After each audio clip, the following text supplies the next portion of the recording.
Hello, good morning students. कक्षा 10 हिंदी में पहला पाठ सूरदास जो कि हमारा पूरा कंप्लीट हो चुका है ऑनलाइन क्लासेस में। तो आज हमारा दूसरा पाठ है तुलसीदास। तो हम तुलसीदास का जीवन परिचय पढ़ेंगे। जीवन परिचय बोल तो चाहे कवि परिचय, तो इनका हम जीवन परिचय या कवि परिचय आज पढ़ेंगे। तो देखिए, तुलसीदास जी के बारे में बात करते हैं। तो तुलसीदास जी का जन्म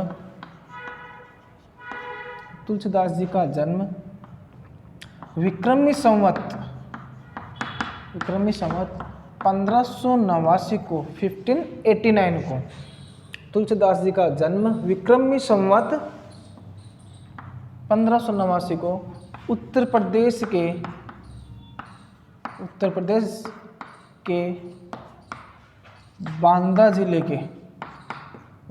के बांदा जिले के राजापुर गांव में हुआ।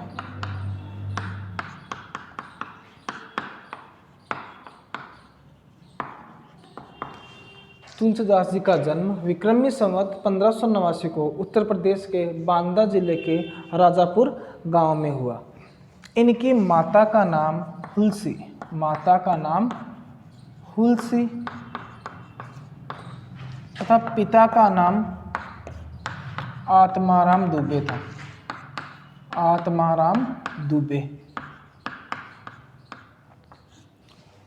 आपको देखो पूरी पंक्ति में ये लिखना है। यदि कई देखो, ये क्वेश्चन 4 नंबर का क्वेश्चन आता है आपके पेपर में, जिनमें कवि परिचय या लेखक परिचय पूछते हैं। तो आपको पूरी पंक्ति में लिखना है कि कवि तुलसीदास जी का जन्म विक्रमी संवत 1589 को उत्तर प्रदेश के बांदा जिले के राजापुर गांव में हुआ। इनकी माता का नाम हुलसी तथा पिता का नाम आत्माराम दुबे था। तो देखिए, अभुक्त मूल नक्षत्र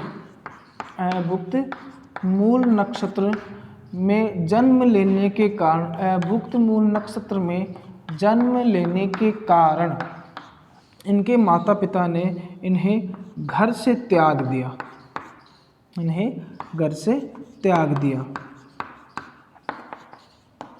मतलब घर से निकाल दिया।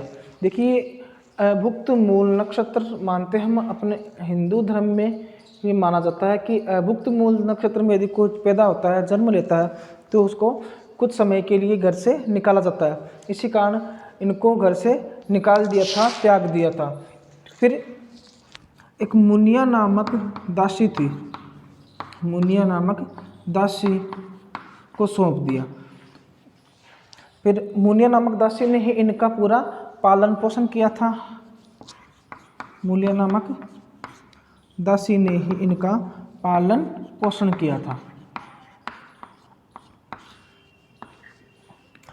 देखिए, मुनिया नामक दासी ने इनका पालन पोषण किया था। फिर उसके बाद बाबा नरहरिदास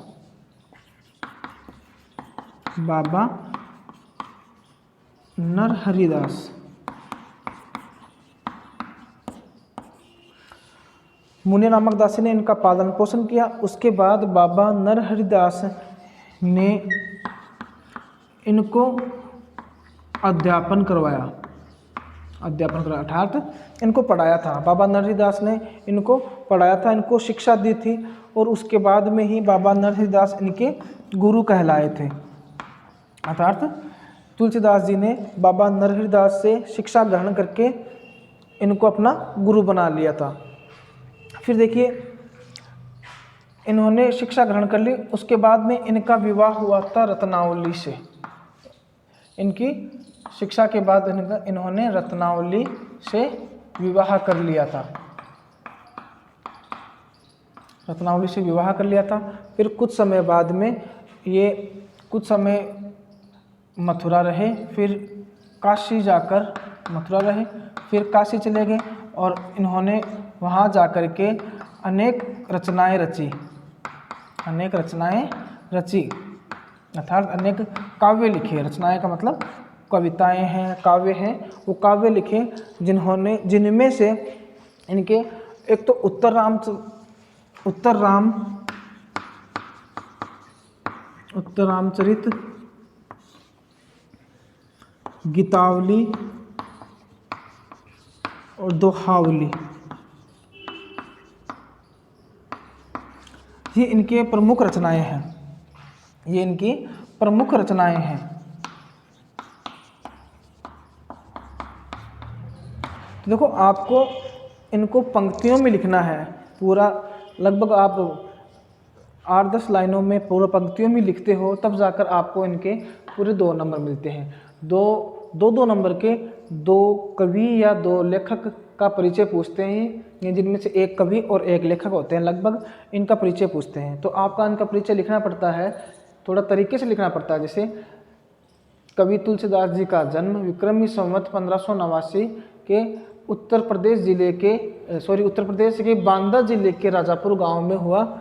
इनकी माता का नाम हुलसी तथा पिता का नाम आत्माराम दुबे था। इनका जन्म अभुक्त मूल नक्षत्र में हुआ, जिनके कारण इनको घर से त्याग दिया गया और फिर उनके बाद में मुनिया नामक दासी ने इनका पालन पोषण किया था। फिर बाबा नरहरि दास ने इनको अध्यापन करवाया, अर्थात उनसे शिक्षा ग्रहण करने के बाद में बाबा नरहरि दास इनके गुरु कहलाए। फिर उसके बाद में रत्नावली से इन्होंने विवाह कर लिया और रत्नावली ने ही इनको राम भक्ति के बारे में बताया। एक लाइन यहाँ छूट गई थी, वो आप लिख लेना कि रत्नावली ने इनको राम भक्ति के बारे में बताया। उसके बाद में तुलसीदास जी राम के भक्त हो गए। तुलसीदास जी राम के, भगवान जो श्री राम हैं उनके भक्त हो गए। फिर कुछ समय का मथुरा, और मथुरा के बाद में काशी गए और वहाँ जाकर इन्होंने अनेक रचनाएं रची, अर्थात अनेक काव्य रचनाएं की, जिनमें से उत्तरामचरित, गीतावली, दोहावली ये इनकी प्रमुख रचनाएं हैं।